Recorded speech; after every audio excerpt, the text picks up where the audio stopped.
So much. We want to get healthy now, so here's today's Be Healthy report. So the flu, of course, we always talk about it this time of year, but now it's widespread across the state.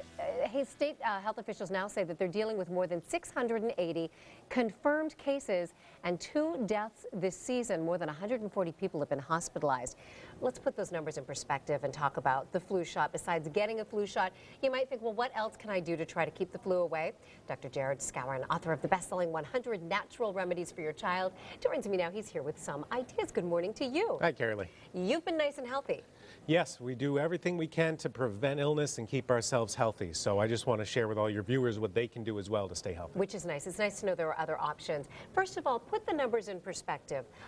We hear scary things about this being a really deadly flu season. Sure. But you have some information that it's actually, especially here in Connecticut, not as bad as in other places. Yeah, and everybody can go to the Connecticut Department of Public Health's website to take a look at the numbers. I mean, January and February is the flu season. You want to do everything you can to prevent it. But when we compare this year to last year, we're actually doing really well. So the number of flu cases right now compared to last year is down 66%, and the number of hospitalizations is down about 40%.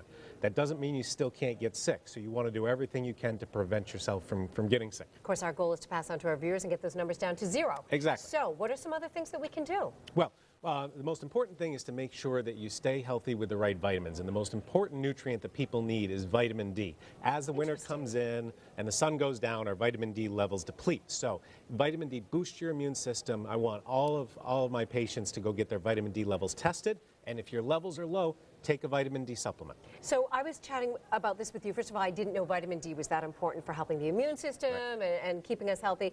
My first question was, well, how would I get my vitamin D tested? That's something I asked my primary doctor? Very simple. Go to your PCP, go to any of your doctors and say, I'd like my vitamin D levels tested. They order a simple blood test. You go to the lab, insurance pays for it, and you've got your number. Now, the numbers should be between 30 and 100. So I like my patients right in the middle, about 50 or 60.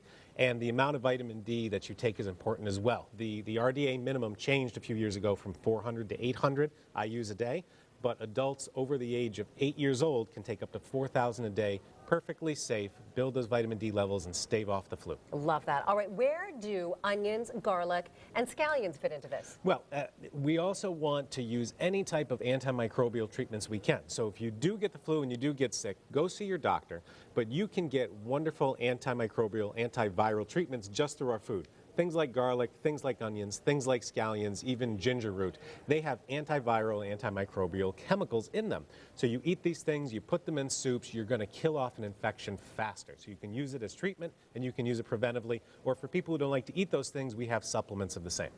People that might say, because there are some people that always think, no, I need to go the flu shot route, or I need to pop a pill and get some medicine.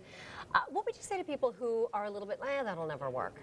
Well, you want to do as much as you can. So if somebody wants to go get the flu shot, go get the flu shot. There's scientific research that's been done, hundreds of studies on foods, on vitamins, on the vaccines, all of these things. They all seem to work, and everybody has to do what they think is going to keep them as healthy as they can. And it always goes back to we are what we eat, right? Always, so every time. Important. Be careful what you're putting in there. All right, Dr. Jared Skowron, thanks so much for coming in. Thanks, Carolee. Be healthy. Exactly. And hopefully you helped our viewers do it too. Great. Thanks so much.